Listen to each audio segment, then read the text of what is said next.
Did Tom Aspinall quit versus Ciryl Gane? What's going on, everybody, and welcome to The Fight Franchise and our recap and review of the main event of UFC 320, where Tom Aspinall took on Ciryl Gane, looking to defend his heavyweight title, his undisputed heavyweight title, and the fight has ended in the most lackluster, anticlimactic way possible.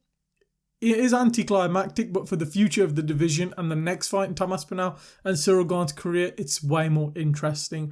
Just going to kind of break down the fight, my thoughts on it, and my thoughts on what's happened and what's going to happen going forward.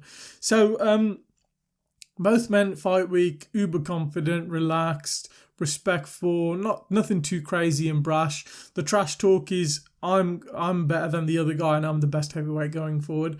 Ciryl Gane said he is much more improved since his losses to Francis Ngannou and John Jones previously in heavyweight title bouts, and this time he's going to make a difference. Tom Aspinall, on the other hand, was out there in his shades at the press conference and said, I'm just better than him. I'm better than every other heavyweight in division, and he was out there to prove it. Ciryl Gane, I'm just going to mention, comes out, and a lot of people thought this was a bad omen, or was he relaxed and in the flow of things? He came out and forgot his cup. They did sort him out after the fact, and while Tom was making his entrance, Tom comes out to Oasis and Curtis Mayfield move on up, and it's that classic entrance. The only thing to say, the Abu Dhabi crowd is unfortunately not the loudest if it's not a Dagestani or Muslim fighter in the main event. So I do want to see Tom Aspinall in England fighting, just because I do think he deserved a bigger crowd and a bit more hype. Would have made the event feel bigger. But that's no here nor there. It's done now. There's nothing you can do about that. But both men square off, and Ciryl Gane is doing brilliant. Let's just call a spade a spade. I think Tom Aspinall went out there to strike with Ciryl Gane and try and KO him. He's on a brilliant finish streak. He's got submissions, but he's also got KOs. Just put out Curtis Blades. Before that, put out Pavlovich. Tom Aspinall is very trusting with his power, speed, and hands. But Cyryl's very elusive and on the outside, and he's doing brilliant with his kicks at range, and his jab is stinging Tom Aspinall. Tom Aspinall, he comes in very fast and lands a 1-2, but his chin is always very high up and in the air, so he's gettable, and Ciryl Gane is getting him at range. Ciryl lands a brilliant low kick, and he's kind of stifling him, circling around the octagon, while Tom's holding the centre and kind of trying to get at Ciryl, and he rushes Ciryl at one point. He backs up against the fence, and then Tom looks for a takedown, and Ciryl stuffs the takedown, and they're going back and forth across the first round, where eventually, Ciryl stung Tom enough where he's busted his nose. Nose is pouring out, the blood is pouring out the nose of Tom Aspinall, which is a sight we've never seen before in the octagon. And we're all thinking to ourselves, like, wait, holy shit, maybe this fight isn't going to go as we all thought. Ciryl Gane is way better than we thought he was, and Tom Aspinall isn't as good as we thought he was. That's what it was looking like. A couple of more exchanges where Tom throws a spinning back kick and throws another spinning kind of back fist or elbow. Wasn't very good by him. Very different, from what we know. I feel Tom should stick to the basics and his fundamentals, which is his best. All of this flashy stuff isn't his, and Cyryl's just piecing him up and doing his thing. And then Ciryl eventually, he comes in for exchange, does Tom, and Ciryl stretches out his hand, puts it straight in the face of Aspinall, and he gets both eyes of Aspinall like this. And then at first, Tom doesn't really react. He goes like that, and he goes, "Ref, come on, he's just put me in the eye." Which made me think, okay, yeah, you've been eye poked and you deserve your time off, but it isn't as bad as we think it is, because it's the way he delayed reacted. Normally, let's take Bilal Muhammad, for example, who got badly eye poked by Leon Edwards. As much as everyone hates him, he got badly eye poked, and Bilal got it straight away, and he went, oh my god, and fell to the floor. Whereas with this one, Tom got poked here, and it gets pushed into his eye, and he gets the eye poke, and he steps back, and he takes 1 or 2 seconds, and he goes, "Ref, come on, he's poked me in the eye." So, and then the ref stops the fight and goes, "Okay, timeout." Gives Tom Aspinall his timeout, and Tom's like, "Bloody heck, man, he's poked me in the eye, and give me the towel." And he's rubbing the towel on his eye, and you can see Tom's pretty bothered about it, but many people, including myself, thought it wasn't as bad as it was. I obviously didn't get eye poked, and I've never been eye poked. in a fight or whatever, anything like that, but it's probably pretty bad. But I did think Tom Aspinall will continue. You know, he's not an excuses guy and he's a fighter's fighter. And I think many, including Dana White, thought he was going to continue, who didn't have nice things to say about Tom Aspinall in his post-fight press conference. You know, he praised Ciryl Gane and said, you know, is what it is about Tom Aspinall. But a lot of us, I think me included, thought, you know, Tom's going to brush it out and continue. But he kept saying, like, I can't effing see, I can't see to Jason Herzog. And Jason Herzog was like, take your time. And he gave him his time. And the doctor eventually came in and the doctor goes, you know, let me see the damage. And then I think he said, like, I don't know the wording he used, I'm not a doctor, but he goes, oh, your something is fine, you know, your orbital is fine or whatever. So he meant, like, there's no, like, damage to the eye that I can see externally. So he is okay from that perspective. Like, his eye isn't externally damaged, per to say.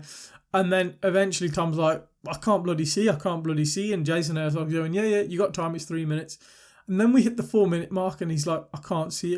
And Jason Herzog, the ref, goes to the doctor and goes, what do I do, doc? You're saying he's not that injured. Like, you said externally his eye's fine, his orbital's fine, but what do I do? He goes, if you can't fight, you can't fight. And Jason Herzog goes, no, wave it off. It's a no contest. And Ciryl Gane, after you see him, he's distraught. He's like, oh my God, what have I done? Have I just cost myself the opportunity of a lifetime? Because let's be honest, Ciryl Gane was doing good in that fight. Ciryl Gane was piecing up Tom Aspinall. Tom Aspinall was stupidly, didn't grapple as much as I thought he would, but also was striking with the better striker, who is Ciryl Gane, who's more elusive on the feet. And he's hard to kind of KO. I know Tuivasa dropped Ciryl Gane in the second round, but, you know, he's durable and he's a big guy. And Tom was being pieced up, and a lot of people are throwing the narrative out there that Tom Aspinall kind of quit because he faced adversity. You know, he had an out, and we will never know. Only Tom Aspinall will know if he quit. Tom Aspinall will say, no, I didn't. I got eye poked, I couldn't see. If he said that, we've got to kind of believe him and go, yeah, fair enough. It's like the Aljo knee thing when Aljo took the knee to a grounded opponent. It wasn't that bad, but he was like, yeah, done. It's a bit akin to that. He's got eye poked. Now we just have to take his word for it and go, yeah, he got eye poked, and we'll see in the rematch. But it's not a good look to the brass, to the MMA world, to Tom Aspinall. You know, I was saying before this fight, we need legitimacy in the heavyweight division.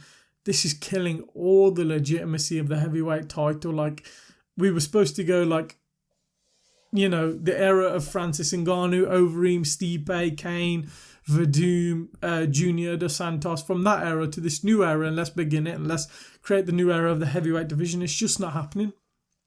There's roadblocks after roadblocks. Jones gets injured. Jones delays the division. Aspinall gets injured. Aspinall has to defend his interim title. They never make that fight. And now this heavyweight division is just cursed at the moment. But it is a very interesting point. Did he quit? Did he say, you know what? He's piecing me up. He's jabbing me up. He's sharp today. Let me just, you know, go, I can't see. Call it a day. And let me walk. It's going to be great to hear the medical report so we know what happened. Will they release it? I'm not too sure. But the one thing is to say is this rematch is going to be heated and competitive, and it's going to be even bigger now. Because at first, a lot of us thought Aspinall was just going to steamroll Ciryl Gane because John Jones did it. But now we know Tom Aspinall can't just steamroll Ciryl Gane. The next fight will be more competitive. And if it is more competitive and Tom wins, maybe it'll entice John Jones to come back because of how difficult Cyryl's made Tom Aspinall look. Just not a good look for Tom Aspinall. Ciryl Gane's come out with more credit than he has, and he's the one who done the eye poke, which is mental. The guy who got eye poked is being shit on at the minute and being looked down upon, where the guy who done the eye poke is being like celebrated, like, oh, you did great out there, you probably would have beat him. That is a mental aspect of the fight. But the other thing I wanted to mention is it probably was Tom Aspinall not quitting but being tactical, because I'm pretty sure Tom has 3 fights left on his contract. He's fought this, so that means he's got 2 fights left on his contract. He also can get another big payday from Ciryl Gane. You know, he's probably just made $1 million, let's say he made £1 million to fight Ciryl Gane, and a 4-minute fight where he was getting pieced up and he could get out of there and duck out, and next year he'll have a rematch with him and make another million. It's probably the best he was going to do. So, yeah. Do I think he quit? Harshly, I think he did a little, but if he's saying he couldn't see, he couldn't see. We've got to give him the benefit of the doubt. But yeah, I can't wait for this rematch. This rematch is going to be good. Point deductions will have to be made in the rematch. If Ciryl even has his hands outstretched and like that, or fingers outstretched, it can't happen again. It's just too dangerous. It's Tom Aspinall's eyesight and also livelihood on the line, because if he loses an eye, very few fighters can fight without an eye. There's only Michael Bisping and Sharamagomedov. Other than that, not many fighters can fight without their eyes. So yeah, it's going to be a hyped rematch. Do it in England. Do it in England or France. Give us fans what we want. Give us a packed out stadium. Give the chance for 20,000, 10,000 French fans to come over to England. Do it at Tottenham Hotspur Stadium. Do it at Cardiff. Give the chance for the English fans, 30,000, 40,000. This is huge. We've got the rivalry in football, England versus France, the cultures, the battles in history, you know. There's so much there, and UFC needs to capitalise on this, because you're never really going to get this. You're never going to get a Brit and a Frenchman in the heavyweight title picture again. This is big. This is a big rematch with bad blood now. You've got the hype, the eye poke, the storyline, the John Jones saga, everything all included. March time, Tottenham Hotspur Stadium. If you can't do the O2, so give at least the chance for 3,000, 4,000 French fans to come over and watch this. This is a big fight. Let's treat it like it is, and let's see a hyped heavyweight main event like we haven't seen before. Like, I was excited for this because, again, Tom Aspinall, he's a Brit and I want to see him win. But now I'm even more hyped because there's story and there's a rivalry there. Unlucky to Alexander Volkov.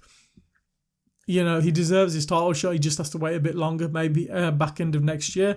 But put him on the sidelines for a bit. But the other thing which is great to mention, due to this result, more people, Walter Walker, Ante Delija, a lot of the other heavyweights, Pavlovich needs to go on a run. They can work themselves back into a title picture so we can get a fresh contender. So heavyweight next year needs to be a big bolstering division. The UFC, Dana White's Contender Series, get heavyweights on there, pay some big heavyweights, big money, let's rebuild the division. And if you can, bring back Francis Ngannou. Bring back the legitimacy of the heavyweight division. Make the heavyweight division great again. I'm gonna make a MAGA cap for that. Make the heavyweight division great again, because it is one of the best divisions historically. It's the story division. It was the first division. We want it to be great. It's just in such a lull at the moment. But now we have an opportunity, 2026. Aspinall Gane rematch. We've got time to build the hype of that. While they do that, build the rest of the contenders. Bring back Francis Ngannou, get him to fight his PFL fight and go, yeah, okay. Bring him back, pay him a crap ton of money. He's going to have legal fees to pay after his incident. Let's do this. What did you guys think of the main event? Do you think Tom Aspinall quit? Did Ciryl Gane cheat? A bit of both. Let me know your thoughts down in the comments below. Leave a like if you've enjoyed the video. Subscribe for more MMA and fight content coming soon. We hope you enjoyed the video and we'll catch you in the next one.